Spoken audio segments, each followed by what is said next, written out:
عزيزي مشاهد قوي جميل. اهم سببين في فوز الاهلي النهارده، يعني لو الاهلي ما كانش فاز لا قدر الله كنا هنشوف كلام ومهاترات من ناس اول مره في حياتنا نشوفهم. اهم سببين النهارده ان الاهلي النهارده قطع لسان اي حد بقاله 4 ايام عمال يهوهو وينونو. واحد زي اسامه حسن ده هو بتاع الارض والعرض وعايز اللعيبه تبقى في الارض. واحد ويقول لك علي معلول بيخاف من زيزو وشيكابالا وبيترعب. احلى حاجه بقى في الكله اللي انا شفته وهو بيحلق اقرع كده، انت اثبتت لي فعلا ان انت راجل. الكابتن ميدو اللي طلع مع مهيب عبد الهادي وقال له يا مهيب، هو ينفع انا اديك قلمين؟ ينفع اديك قلمين؟ ايه؟ لا، لازم قلم واحد.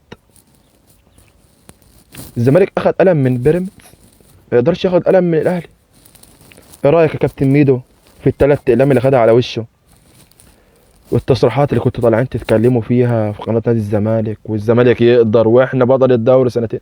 انتوا بطل الدوري سنتين عشان الاهلي اساسا كان سيء. احنا بنسيب لكم الفضلات بتاعتنا. انتوا حقيقتكم شوفوها في افريقيا، سنتين متزايلين البطولة تطلعوا من دون فوز. حقيقتكم تشوفوها في افريقيا، حقيقتكم تشوفوها في افريقيا، ما تشوفوهاش في الدوري اللي هو الاحتواء. والف مبروك لنادي الاهلي وجماهيره على الفوز العريض ده هو. والحمد لله عشان قطعتوا لسان كل واحد كان فاكر نفسه ان الزمالك ده حاجة كبيرة قوي. والله العظيم ولا يسوى اي شيء في الدنيا خالص.